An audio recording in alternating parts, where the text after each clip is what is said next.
우리 옆에 분들에게 주님의 이름으로 사랑합니다. 함께 하겠습니다. 네, 주님의 이름으로 사랑합니다. 사랑합니다. 우리 한 번 더 해볼까요? 오늘 말씀처럼 염려하지 맙시다. 한 번 더 해보겠습니다. 아멘. 네, 우리 다 오늘 말씀은 다 알고 있는 말씀이세요. 염려하지 말라. 그래서 사실은 이걸 가지고 어떻게 설교를 할까 참 고민이 많았습니다. 여러분들 어떻게 이 자리에 앉아 계신데 염려 없으신가요? 없으시죠? 예, 우리 백종인 권사님 역시 완벽하십니다. 백종인 권사님. 예. 저는 염려가 있었어요. 솔직히 말씀드릴게요. 이론적으로는 염려하지 말라 그러는데 이 누가복음 12장을 가지고 목사님 안식년 동안 계속 설교를 했잖아요. 이 12장의 논조는 염려하지 말라예요. 쭉 읽어보시면. 그래서 제가 목사님 안 계실 때 금요 예배 그리고 주일 예배 다 이 논조를 가지고 결론을 냈는데 또 염려하지 말라 이 말씀을 세 번째 전하니까 야 마정호 목사 맨날 걱정하나 보다 막 이렇게 생각할까 봐 여기 앉아 있을 때도 그렇게 되더라고요. 그리고 또 이제 예화를 제가 이게 미국 얘기를 썼어요. 근데 또 쓰면서 저도 이제 설교 다 쓰고 또 읽어보잖아요. 야 마정호 목사 한 미국 30년 살다 왔나 보다. 7년 살다 와서 뭐 이렇게 많이 얘기하나. 제가 그렇게 생각을 해요. 제가 스스로 준비하고도 설교를 앞에서 얘기하는데 그렇게 되더라고요. 그러나 하나님이 일하실 것을 기대하면서 원고를 바꿀 수는 없더라고요. 그래서 기도하면서 하나님 오늘 말씀을 통해 일해 주실 줄 믿습니다. 더 많이 기도하고 올라온 것 같아요. 염려하니까. 참 염려하지 말라 이 말씀 이론적으로 잘 알고 계시죠? 이론은 이론이고 매뉴얼은 매뉴얼이고 또 현실은 현실일 때가 많아요. 매뉴얼을 쫙 읽고 현실에 적용하려고 그러면 잘 될까요? 안 될까요? 안 될 때가 있죠. 얼마 전에 저희 집 컴퓨터가 고장났어요. 컴퓨터 고장났는데 이게 업체에 전화를 하니까 28만 원 달라 그러더라고요. 그래서 제가 부품을 사다 고치는 견적을 내보니까 10만 원 안쪽으로 고칠 수 있을 것 같아요. 그래서 제가 유튜브를 보고 열심히 공부해서 다 뜯어냈습니다. 그리고 열심히 붙였는데 고친 것 같았는데 실제로 다시 재조립하는 게 너무 어렵더라고요. 나사 종류도 다 다르고 다시 뜯을 때 1시간 걸렸다면 재조립한 데는 4시간인가 5시간 걸렸어요. 그리고 컴퓨터를 켰는데 켜졌을까요? 안 켜졌을까요? 안 켜졌어요. 안 켜졌어요. 그래갖고 그거 키는데 또 5시간 걸렸어요. 그리고 열심히 그래서 컴퓨터 프로그램을 설치했는데 다시 껐다 키니까 됐을까요? 안 됐을까요? 안 됐어요. 그래갖고 어제 하루 종일 컴퓨터가 안 되고 설계 준비를 해야 되는데 하루 종일 컴퓨터가 안 돼갖고 별의별 방법으로 하다가 마지막 방법이다. 컴퓨터를 사려고 알아보는데 100만 원이 넘는 거예요. 야, 이 컴퓨터에 100만 원 쓰기 싫은데 어떻게 할까요? 마지막 방법이다. 그리고 땅 했는데 됐어요. 진짜 안 될 줄 알았는데 됐어요. 디딩내갖고 돼갖고 오늘 그 컴퓨터로 설교를 준비해 왔습니다. 이게 매뉴얼은 쉬운 것 같죠? 유튜브로 보면 남이 하는 건 쉬운 것 같은데 실제로 하려고 하면 굉장히 어렵더라고요. 성경 말씀도 목사님 말씀 듣고 이렇게 하다 보면 우리는 할 수 있을 것 같은데 실제로 하면 참 어려울 때가 많이 있습니다. 이 염려하지 말라는 말씀, 여기 강단에 선포되는 말씀을 들으면 쉬울 것 같은데 실제로 삶에서 우리가 부딪혀 보면 참 염려해야 될 것들이 한두 가지가 아닙니다. 이 말씀을 가지고 청년들한테 설교하다 보면 불안한 현실 가운데 살잖아요, 청년들이. 그러니까 이 말씀을 저는 좀 안정적으로 살고 있잖아요. 여기서 뭐 고용 불안이 있는 것도 아니고 지금 당장 제가 다른 직장을 빨리 구해야 되는 상황도 아니에요. 저는 일신교회 그냥 있으니까. 그러니까 저는 청년들이 올 때 너무 안정적인 삶을 살면서 염려하지 말라는 말씀을 전하는 것 같이 느껴지는 거예요. 그런데 이 말씀을 듣는 아이들의 상황은 어때요? 취업도 해야 되고 뭔가 불안한 상황 가운데 있잖아요. 그러니까 이게 목사님은 안정적인 상황에 있으니까 하나님이 다 책임져 주실 거라고 말하는구나. 근데 내가 사는 현실은 참 불안하고 어려운데 뭔가 삶에서 뭔가 불안한 게 사라져야 걱정을 하지 않지라고 생각을 하면서 말씀은 그냥 제가 하니까 교회 오니까 의뢰 듣는 거예요. 이 아이들도 모태신앙이고 교회 오래 나오면서 얼마나 많이 이 말을 염려하지 말라 얼마나 많이 들었겠어요. 정말 수도 없이 들었겠죠. 그러니까 교회 와서 의뢰 듣고 근데 현실은 또 부딪히면 어때요? 그 말씀과 삶은 또 괴리가 있는 거예요. 염려해야 되는 세상인 거예요. 걱정해야 되고 두려워해야 되고 한숨 쉬어야 되는 세상 가운데 살면서 이 말씀과 현실이 매치되지 않는 뭔가 따로 가는 이런 청년들의 삶을 보게 됩니다.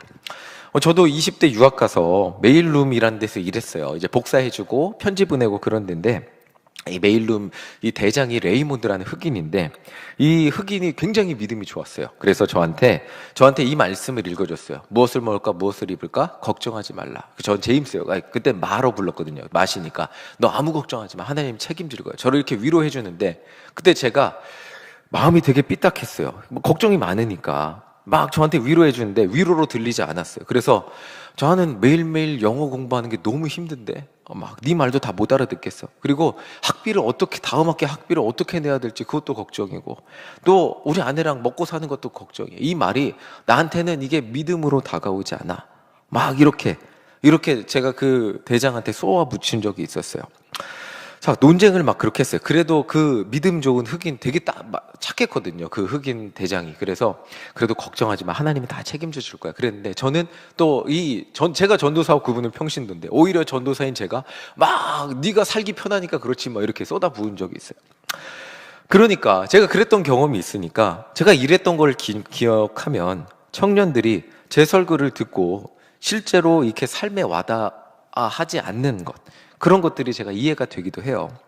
실제로 제가 아이스크림집에서 일하면서 썼던 설교문 똑같은 본문 또 가지고 설교하잖아요. 제가 2013년부터 목회를 했으니까 뭐 지금 설교문 뭐 하는 것만 10년치가 있겠죠. 근데 예전 거를 보면 왜 이렇게 설교가 날카롭고 비판적인지 모르겠어요. 그 전도사 때 아이스크림집에서 일하니까 모든 게 세상이 되게 힘겹고 어렵고 투쟁적으로 보인 거예요. 그래서 제가 이 힘든 삶에서 나온 날카로움과 뾰족함이 설교문에 묻어 있더라고요. 지금은 그 설교문 쓰지도. 그래서 뭐 정말 시간이 없고 바빠갖고 옛날 설교문 가지고 좀 이렇게 좀 바꿔서 해볼까 해도 되지가 않아요. 너무 그때는 뾰족해갖고. 그래서 제가 아내한테도 물어봤어요. 저희 박정삼한테도 물어보면 설교문이 달라졌지 그러면 그때보다 지금이 훨씬 따뜻해졌다고 이야기를 해요.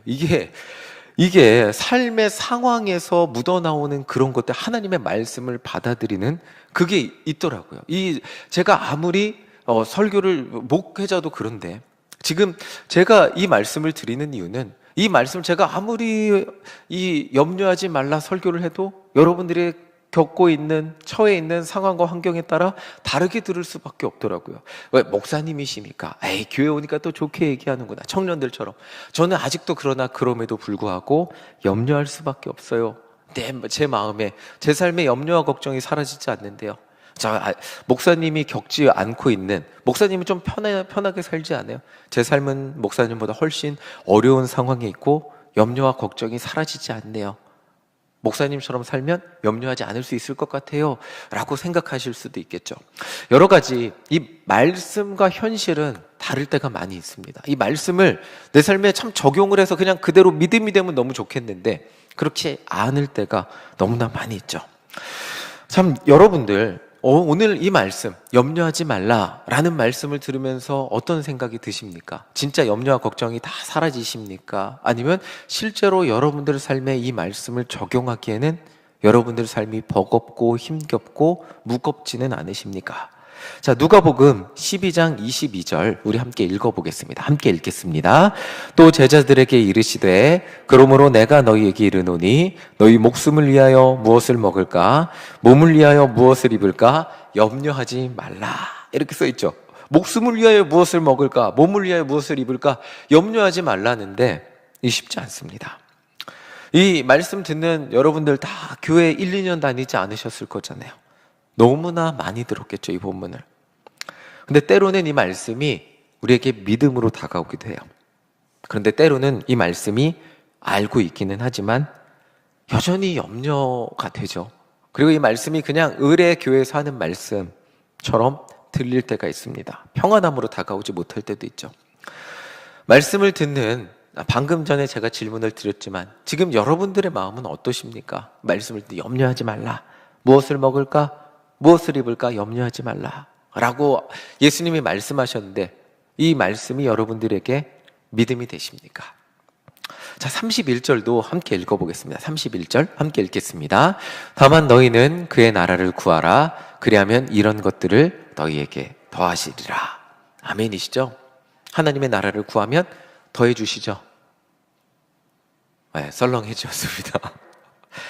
이 말씀이 한치의 오차도 없는 하나님의 말씀, 내 삶에 이루어지는 약속의 말씀으로 여겨지시고 계십니까? 그렇다면 축하드립니다. 예, 하나님 말씀을 이루고 사시는 거예요. 그런데 이 말씀이 조금이라도 우리 삶 가운데 의문으로 찾아온다면, 제가 질문을 했는데 이게 믿어지기도 하고 믿어지지 않기도 하고 상황에 따라 적용되기도 하고 적용되지 않기도 한다면 참 어렵기도 합니다. 말씀을 다 믿어야 되는데 근심과 걱정으로 자유롭지 못한 그런 삶을 살아가고 계실 수 있습니다. 그러나 그렇다고 해도 저는 여러분들에게 축하드린다고 말씀을 드릴 수 있을 것입니다. 왜냐하면 여러분들은 하나님의 인도하심 가운데 하나님의 손길을 경험하시게 되실 것이기 때문이에요. 제가 미국에 있는 웨슬리 신학교 1년차 때 공부할 때였어요. 그때 한인학생회장이 누구였던지 제가 말씀드렸나요? 하도 많이 얘기해갖고 1년차 때 한인학생회장이 윤동규 담임 목사님이셨어요. 그러셨어요. 그래서 목요일마다 기도회를 하는데 그때 제가 전도사지만 설교를 한번 한 적이 있어요. 그때 했던 설교가 마라의 쓴물이었어요. 저는 진짜 진심으로 그랬어요. 정말 미국에 오는 게 너무 힘들었거든요. 학점도 낮고 뭐 토플 점수도 안 나오고 그때 막 환율이 막 뻥튀기 돼서 토플비가 150불인데 갑자기 막 환율이 1,800원, 1,900원 막 이렇게 가갖고 갑자기 15만 원이면 될 걸 25만 원 내고 보고 이랬어야 돼요. 그러니까 그렇게 간신히 유학을 갔어요. 저는 유학만 가면 뭐든지 될 줄 알았는데, 그러니까 홍해를, 이스라엘 백성들도 홍해만 건너면 될 줄 알았잖아요. 그런데 미국에 가보니까 어때요? 미국이 광야였던 거예요. 미국이 광야였고 마실 물이 없어갖고 맨날 막 마실 물을 찾으러 갔는데 그 물을 간신히 찾으니까 물이 쓴 물이었어요. 제가 느꼈던 심정, 미국에서 실제 느꼈던 심정이 그거였어요. 그렇게 설교를 했었어요. 그 광야에서 항상 불안해하면서 오늘 마실 물은 있는데 내일 마실 물은 없고, 오늘 먹을 음식은 있는데 내일 먹을 음식은 없고, 막 그렇게 이스라엘 백성들이 생존을 위해 살아야 했듯이 저의 생존을 위해서 그렇게 살아야 합니다라고 말씀을 전했던 적이 있어요. 자, 이때 제가 공감했던 게 뭐냐면 무엇을 먹을까 무엇을 입을까 걱정하지 말라가 아니라요, 출애굽기를 읽어보면 이스라엘 백성들이 막 불평하거든요. 저는 그 불평이 너무나 이해가 됐어요. 출애굽기 16장 2절 3절 우리 함께 읽어보겠습니다. 함께 읽겠습니다. 이스라엘 자손 온 회중이 그 광야에서 모세와 아론을 원망하여 이스라엘 자손이 그들에게 이르되 우리가 애굽 땅에서 고기 가마 곁에 앉아 있던 때와 떡을 배불리 먹던 때에 여호와의 손에 죽었더라면 좋았을 것을 너희가 이 광야로 우리를 인도해내어 이 온 회중이 줄여 죽게 하는도다 라고 막 불평했잖아요. 이게 완전히 제 불평이었어요. 굳이 유학 안 와도 감리교 신학대 대학원 가서 전도사하고 그냥 목회자 수련목하고 그러고 그냥 편하게 그냥 목사 되면 됐는데, 굳이 제가 유학을 와서 하루 미국에 오기 전에 하루에 12시간씩 영어를 공부를 그렇게 해가면서 그렇게 유학 가게 해달라고 간절히 기도했는데, 제가 기도했거든요. 하나님 앞에 유학 가게 해달라고 그렇게 간절히 기도했는데, 그리고 웨슬리 합격 통지서 받았을 때 그렇게 기뻐했는데, 그렇게 기뻐했던 모습은 다 사라지고 미국이 광야만 같은 거예요. 그리고 하나님 앞에 원망했죠. 하나님 왜 저를 미국으로 인도하셨습니까? 한국에 살았으면 훨씬 편할 수 있었을 텐데. 그렇게 하나님 앞에 그 이스라엘 백성들의 원망이 공감이 됐어요. 그때 제가 스스로 보기에도 믿음이 너무 작아 보였어요. 지금까지 하나님을 믿는다고. 그때 전도사니까 설교도 했잖아요. 미국에 오기 전까지도 설교를 했는데 그 앞에 제가 뭐라고 설교했냐면 하나님이 책임져 주실 거라고 설교했어요. 그 전에도. 미국 가기 전에도 그렇게 설교했어요. 그런데 그렇게 설교했는데, 근데 제가 인생의 어려움을, 광야를 겪어보니까 내 믿음이, 그 설교가 아무것도 아닌 거예요. 그거 그냥 정말 믿음이 없는, 내가 그렇게 아무 믿음 없이 그냥 이론적으로만 하나님을 알고 이론적으로만 하나님을 전했던 거예요. 그리고 그 광야에서 나는 하나님을 제대로 믿지 않았구나, 하나님의 말씀을 신뢰하지 못하는 아주 작은 한 사람이구나 라는 것을 진짜 제 믿음의 밑바닥을 보면서 뼈저리게 느끼게 됐죠. 이런 제 믿음의 부족함을 보면서 물론 자기 반성도 했지만 남 탓도 하게 했어요. 하나님이 살아계시다면 왜 나는 이렇게 살아야 되는가. 정말 미국에 와서도 잘 산 사람 많았거든요. 큰 교회 목사님 아들들도 굉장히 잘 살고 부모님 빼기 있는 사람 잘 사는데 왜 나는 이렇게 살아야 하는가, 이런 동시에 의문도 가지죠. 자, 이게 이 극한의 상황, 광야의 상황에 처해 보니까 전도사, 목회자로 하나님 앞에 서원했던 사람이지만 제가 이 강단에서 전할 수 없었어요. 하나님이 여러분들의 삶을 책임져 주십니다 라는 것을 신앙적 양심으로 전할 수가 없대. 내가 믿지를 못하니까 전할 수 없는 상태가 되더라고요. 강단에서 거짓말하는 것 같더라고요. 내가 믿지 못하고 내가 의지하지 못하고 사는데 성도님들께 하나님 다 책임져 주십니다, 하나님만 의지하시고 기도하세요 라고 도저히 제 입에서 나오지 않더라고요. 저의 나약한 믿음은 광야에서 떠돌던 그 이스라엘 백성들 정도밖에 되지 않았어요. 하나님 왜 여기입니까? 하나님 왜 제가 힘들어야 됩니까? 어디에서 음식을 먹으며 어디에서 물을 마셔야 합니까? 남들은 다 미국에서 행복하게 사는 것 같은데, 그렇게 정말 수없이 많은 원망을 하면서 미국에서의 시간을 보냈어요. 여러분들, 삶이 평안할 땐 하나님이 다 책임져 준다고 말하죠. 근데 실제로 우리 삶에 어려움을 겪으면 우리의 믿음의 밑바닥이 드러났더라고요. 그때 하나님께 뭐라고, 그때도 우리가 흔들리지 않고 하나님 다 지켜주실 줄 믿습니다, 저는 흔들리지 않을 수 있어요 라고 고백하게 되십니까? 아니면 하나님 왜 나입니까? 하나님 왜 광야입니까? 물은 어디에 있습니까? 왜 원망하게, 왜 하필 내가 이렇게 힘들게 살아야 합니까? 이렇게 원망하지는 않으십니까? 하나님은 그래서 우리의 삶을 광야로 인도하시기도 해요. 그리고 그곳에서 물을 찾아, 먹을 것을 찾아 하나님을 원망하게 만드세요. 그런데 정말 많이 말씀드렸죠. 미국에서 제가 정말 비참하고 무능력한 상태에서 변하게 된 게 있죠. 그게 뭐냐면 여전히 원망하고 한숨 쉬었는데, 여전히 걱정하고 괴로워했는데 기도를 하기 시작했어요. 기도하니까 정말 저는 굉장히 현실적인 사람이거든요, 사실. 기도보다 현실적인 게 훨씬 좋았어요. 근데 기도하니까 말도 안 되게 하나둘씩 해결되는 것을 경험했어요. 처음에는 우연의 일치라고 생각했어요. 이게 뭐지 싶었어요. 그런데 해결이 되더라고요. 그리고 에라 모르겠다, 또 기도했어요. 또 해결이 됐어요. 그렇다고 인생의 모든 문제가 한 번에 해결되지는 않았어요. 여전히 수없이 많은 문제들이 있었고, 그런데 조금 변한 게 있다면, 예전에는 염려하고 불평하고 한숨만 쉬었다면 이제 거기 염려하고 불평하고 한숨 쉬던 거에 더하기 기도를 하기 시작했어요. 그러면서 조금씩 덜 염려하고 덜 불평하고 덜 한숨 쉬면서 기도하게 되더라고요. 그리고 정말 최악의 상황 가운데 답이 없어서 골방에 들어가서 드러누워서 살려달라고 기도하게 되더라고요. 그런데 살려달라고 기도하니까 살더라고요. 여전히 불평은 해요. 여전히 염려는 하고 여전히 걱정은 하고 여전히 힘들어는 해요. 한국 올 때까지 저는 불평을 했어요. 한국 올 때까지 매일 한숨을 하루에 100번씩은 쉬었고요. 한국 돌아올 때까지 여전히 염려했습니다. 제가 윤동규 담임 목사님 미국에서 통화할 때 정말 여러 가지 걱정을 목사님께 말씀드렸어요. 정말 그런데 그럼에도 불구하고 조금씩 더 기도하게 되더라고요. 그리고 인정하고 싶지 않았지만 조금씩 마음속으로 인정이 되고 믿어지기 시작했어요. 기도하면 해결된다. 이게 조금씩 믿어지기 시작했어요. 감사합니다. 기도하면 믿어진다. 믿음이 없던 그 조그만 전도사 하나에게 조금씩 믿음이 생기더라고요. 하나님은 이스라엘 백성들을 아무것도 없는 광야에서 먹이시고 입히셨어요. 아무것도 없는 광야에서 목이 말라서 하나님께 원망하면 물을 주셨어요. 먹을 것이 없어서 원망하면 만나와 메추라기를 주셨어요. 왜 그러셨을까요?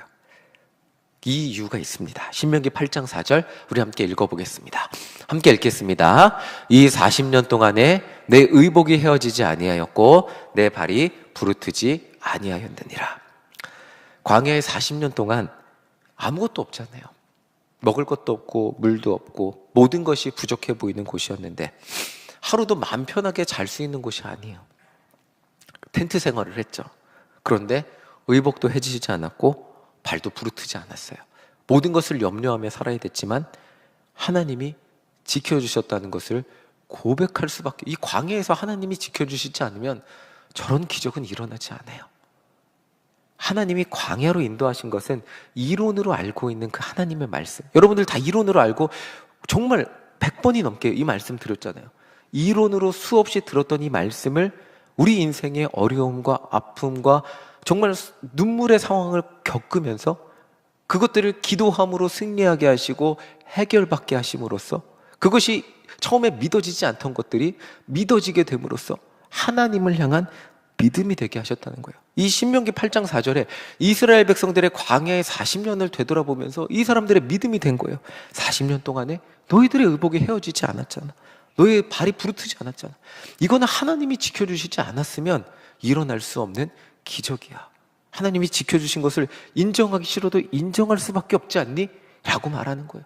자, 우리 삶에 여전히 염려와 걱정이 존재합니다. 우리 삶에 여전히 아픔과 눈물이 존재하고 우리 삶에 여전히 어려움이 존재합니다. 그런데 그때마다 이전보다 달라진 것은 어제보다 오늘도 조금씩 하나님께 기도하고 하나님을 의지하고 하나님을 붙들고 기도의 자리에 나올 수 있게 되는 거죠.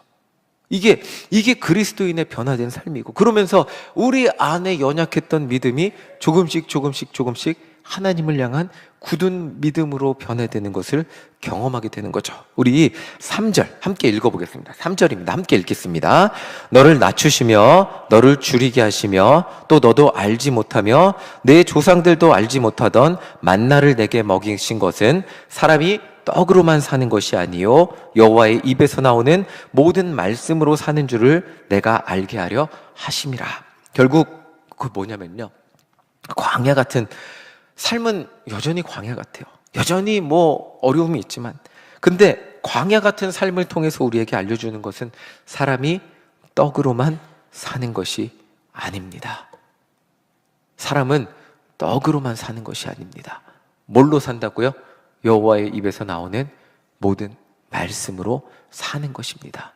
이것이 이론이에요. 우린 다 알고 있어요. 예수님을 믿는 1년 차도 아는데, 근데 이것이 나의 삶에 확실한 믿음이 되기까지는 정말 기나긴 신앙의 여정이 필요하고 수없이 많은 하나님의 응답이 필요하니까 우리 삶의 그 수많은 반복과 하나님의 응답을 통해서 그래, 내 삶에 사람이 떡으로만 사는 것이 아니구나, 하나님의 응답하심, 하나님의 도우심, 하나님의 말씀으로 사는 거구나. 그래서 내가 말씀을 가까이 해야지, 그래서 내가 예배 자리를 가까이 해야지, 그래서 내가 오늘도 기도하지 않으면 살 수 없지 라고 하면서 하나님의 손을 붙들 수밖에 없는 그런 삶이 되게 하시는 것이 하나님의 은혜라는 거죠. 지금 여러분들이 믿어지지 않는다고 할지라도, 그리고 여러분들이 이 말씀을 들으면서 힘든 상황 가운데 계셔서 마저고 목사는 편한 산이 지금 안정적이니까 이런 말을 하고 믿음으로 고백하지, 어려운 상황 가운데 있으면 이렇게 하겠어, 이렇게 들리신다면, 이 말씀을 알아도 여전히 염려와 걱정이 내 삶을, 마음을 붙들고 계셔서 해결이 되지 않아도 괜찮습니다.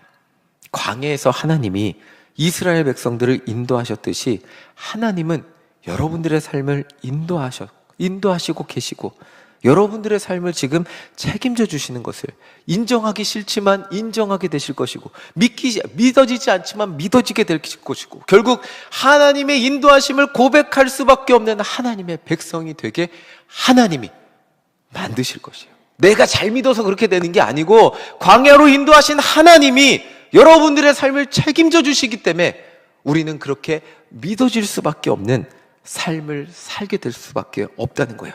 자, 누가복음 12장 32절입니다. 자, 이게 하나님의 마음이에요. 함께 읽어보겠습니다. 시작. 적은 무리여 무서워 말라. 너희 아버지께서 그 나라를 너희에게 주시기를 기뻐하시니라. 하나님이 뭐라고요? 그 나라를 너희에게 주시기를 기뻐하신대요. 우리가 기억해야 될 것은 하나님의 마음이에요. 하나님이 우리 삶을 역경과 광야로 인도하시는 이유는 그냥 힘들게 살게 하기 위함이 아니에요.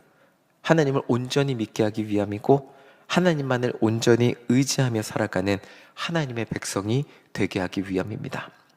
우리 아버지 되신 하나님은 우리가 이 땅에 살아가면서 감사하기를 원하세요. 그리고 하나님 안에서 행복하기를 원하시죠.